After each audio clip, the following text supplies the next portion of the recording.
voaingana kely vao tamin'ny herinandro lasa isika no niresaka ny antota taratasy izay sambany mbo andresahana an'izay tato anatin'ny onjam-peon'ny FM raha ohatra ianao mpanaraka ny fifandaharana anao ny fitenenana ity dia tamin'izay tsika vao tamin'ny herinandro lasa tsika vao nanomboka niresaka ny advance cargo declaration na hoe ilay fanambarana zany ataony mpanafatra entana rehetra na mpanondrana entana rehetra zany eto Madagasikara ny importation sy ny exportation izay tereniny fitondram-panjakana voaingana zany nandraisan'ny fitondram-panjakana ministère ny fizahantany sy ny fitaterana nandraisan'ny fanapahan-kevitra hoe andoavam-bola zany manomboka izao mandoavana le 85 € isaky ny conteneur ny entana ampidirina zany avy any ivelany ao anatin'izay le hoe ACD izay ndresahantsika teto zay ary ndresahako lava nazaveko lava tamintsika mihitsiny zay ary le izy rehefa tena nizoina dia ohatrany hoe raquette avy any amin'ny fitondram-panjakana mihitsiny zany nefa ny ao anatina vanim-potoana masarotra ny toe-karena malagasy tahaka an'izao ny adivantsika teto ary tena nanaovana fanazavana lava mihitsy ity resaka advance cargo declaration ity ary marina aloha fa hoe betsaka ny media izay niresaka azy fa rehefa mahita zany ianao amin'izao fotoana izao misy impacta izay ady nataonao zay ady ohatrany hoe combat zany le izy fa tsy hoe ady dans le sens hoe ndao anao totondry so de misy gaga miteny an'izay ndraiky anareo moa efa mpiadiko mety zay mitenen'le olona fa ohatrany hoe manao combat anankiray ianao manoloana natrangan-javatra hitanao hoe unique hitanao hoe tsy mety tsy mitombina ary mamoehitra eto amin'ny firenena dia mba mahita vokany ianao amin'izany ady ataonao zany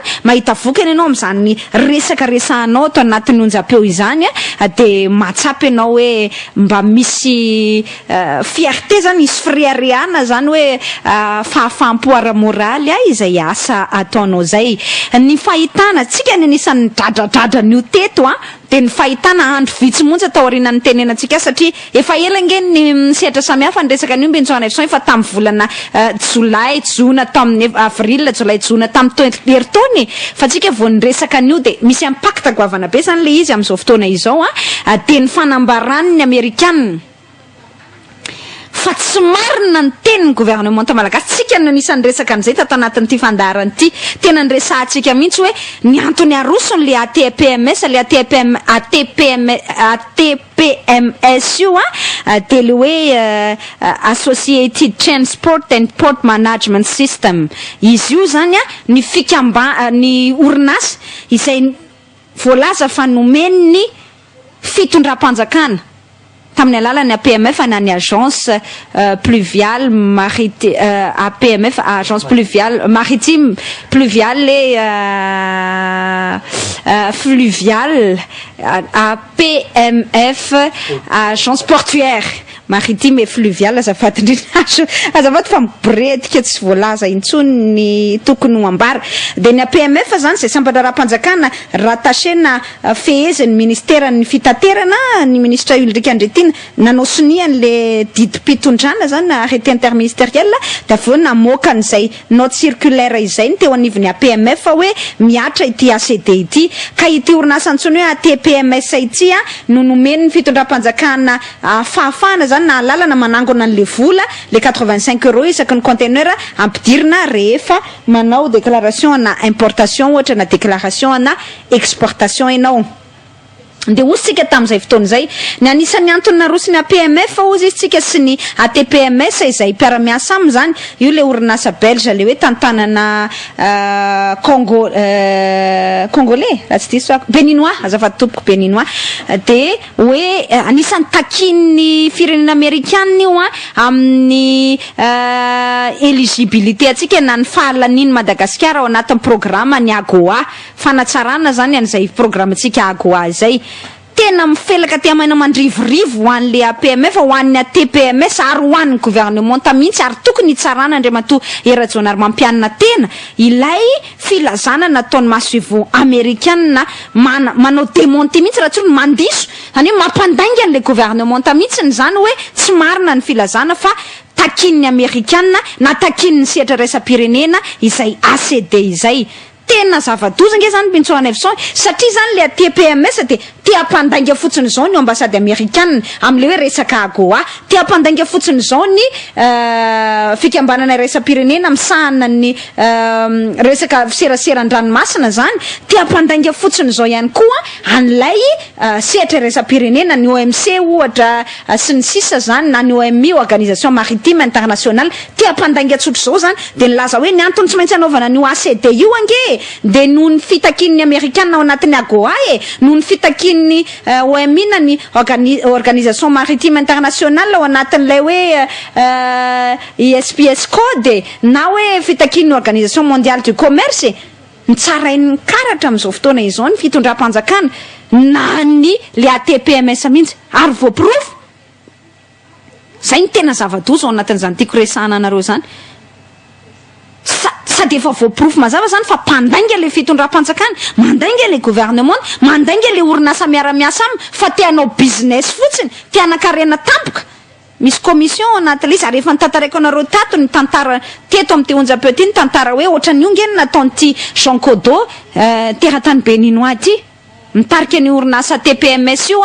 tany Guinée de tany Nigeria ihany koa de io tedavina tao eto Madagasikara io satria tsika zany dororory de mbola manaiky fitahana ihany nefa efa hita fa tsy nandahitra tany amin'ny firenena afrikana hafa le izy de ny zavatra hitako zany Benjamin Everson anatin'le ny zavatra hitako zany Benjamin Everson anatin'le resaka de hoe tsy vitany hoe mandainga zany ny gouvernement fa voaprofo mazava zany fa mitady vola fotsiny le gouvernement de tsy mahamenatra azy ny plume zany na inona moa zany ohatrany hoe volosany zany ilay mpandrara malagasy oleretsy de tsy hamenatra atsika ve zao ny fahitana hoe milaza ny amerikana fa tsy mariny zany de tsy tokony homenatra raha zany le ministre ny fitaterana manko de tokony tena manomboka mandiny tena mihitsy hoe enao zany ve zany de tena nidorororo ka nanaiko voafitaka na induit en erreur zany na berné il s'est fait berné tao anatin'izay raha zay tamin'ny alalan'lay ino moa izy teo Benjamin Everson lay orinasa antsony hoe ATPMS zay ary le nahatonga nahako ny tenitsika zay tamin'ny afako maly Benjamin Everson problème an'ity fitondram-panjakana ity de zao izy rehefa mandray fanapaha-kevitra anankiray hoe andeha andray fepetra anankiray eto amin'ity firenena ity manapa-kevitra zany andeha hanao zavatra anankiray de tsy mba ampifanadiadiana foana fanaovana andrakandrana ndao aloha atao ty mazava azy moa ty resaka ACD ty de baikon'le hitanao hoe business mihitsy vola be tsy roa matany manko ny ary efa namoaka taremarika ary zareo teo anivon'ny fikambanan'ny mpandrara malagasy oui hatrany amin'ny 10 millions de dollars non d'euros de dollars tsy tadidiko intsony ny tombom-barotra ny vola azo tombom-barotra fotsy zany satria tsisy investissement mihitsy na kely raha ataon'le ATPMS Benjamin Everson ina moa manokatra site internet fotsiny mba nanaovany investissement de zay nefa ny vola azo izy zany manao croiser les bras eo izy de manan-karena de zay zany ny zavatra misy Benjamin Everson anatin'izay adevitra apetrako zay hoe teo anakarena tampoko zany le fitondram-panjakana tao anatin'le de tsy tahotra tsenatra de le orinasa malagasy efa sahirana efa zara raha mahavita manao création d'emploi na mamorona asa reny no saika mbola ho volosana indray zany zay ny teneniko hoe raha za le ministra tompona andraikitra de menatra hoe ny base ny fototra ny aingana sy nametrahana an'le ACD nolazaina fa anamarinana ny fanaovana an'le ACD mihitsy no nitsony ny sehatra iresa-pirenena am'izao fotoana izao nitsony amerikana hoe sady tsy exigence américaine no tsy exigence internationale mihitsy izany ACD izany arak'izay fanatanterahana azy eto Madagasikara izay inona ny tokony ho impactany zay Benjamin Everson raha ohatra ka mieritreritra ka afaka mandinika ka censé ty fitondram-panjakana ity de ny fanafoanana avy hatrany an'io ACD io satria mampahantra n'ilay mpandrara mampahantra n'le toe-karena ary tsy maintsy misy fetraikany any amin'ny vahoaka malagasy io le nazavaiko anareo aza mieritreritra hoe zavatra tsisy idirantsika zany fa ho tsapatsika any anatin'ny vilanitsika tsirairay avy zany raha pitsavaka pitsy satria mitombo ny masokarena n'le mpanafatra entana de mitombo zany ny masokarena ny vidy varotana ny filazana zany mbola mpianatra mbola kely mividy varotana vidy vidianana masokarena tombony fatiantoka de mitombo zany mividy varotany an'izay entana izay aminao mpanjifa any amin'ny grossiste aloha de aveo aminao mpanjara de raha vao mitombo ny vidiny entana de mazava ho azy fa miena ny fahamvidinao satria raha ohatra nahazo 1 kilao ianao teo aloha de lasa miena atsasakilao zany satria mitombo ny vidiny na miena 1 kilao latsaka fahefany zany satria mitombo ny vidiny de ny dikan'izay any ambolaninao misy fetraikany ty zavatra resako ty zany so ianareo mieritreritra hoe zavatra maivamaivany zany zavatra tsy takatritsika zany fa anympandrarahany fa misy fetraikany amintsika am'le ménage am'le vahoaka malagasy le toe-karena isa-tokantrano mihitsy izay resako izay ka rehefa le base ny tondranao an'le fanapahan-kevitra ao mihitsy zany no infondé lasa tsy manana foto-pisiny mbinjoana ifson de lojika aminao zany raha manapahindrena koa ka manapahindrena ny fitondram-panjakana de manafona an'izay fanapahan-kevitra izay ary le izy oazy zao hoe manana intérêt ve ny fitondram-panjakana hitody damosina andreo mpandraraha rehetra ireo zay averimberiko foana hoe enao fitondram-panjakana nge no ataotsika mbinjoana ifson hoe tokony amelona n'le sehatra tsy miankina satria le sehatra tsy miankina mamelona ny toe-karenao raha olona tena tianao fampandrosoana marina zany filohan'ny repoblika zany de matsapany zany resaka resantsika zany ka mifahendreny voalohany indrindra de voalohany satria zay ny ilainanao président de la république mila responsable ianao ary mila n'izay le fahafaha-mitarika izay ianao leadership zay ianao fahaiza mitarika izay ianao de ozy ianao hoe ray tsy maintsy misy olona efa hita zany zao vao fa tsy mety le zavatra nataon'ny gouvernement de misy olona tokony payer an'izay zavatra tsy mety zay de miaingany amin'ny APMF io maty amin'ny ministère ny transport sy ny tourisme ihany koa mazava ho azy mitsoana ifson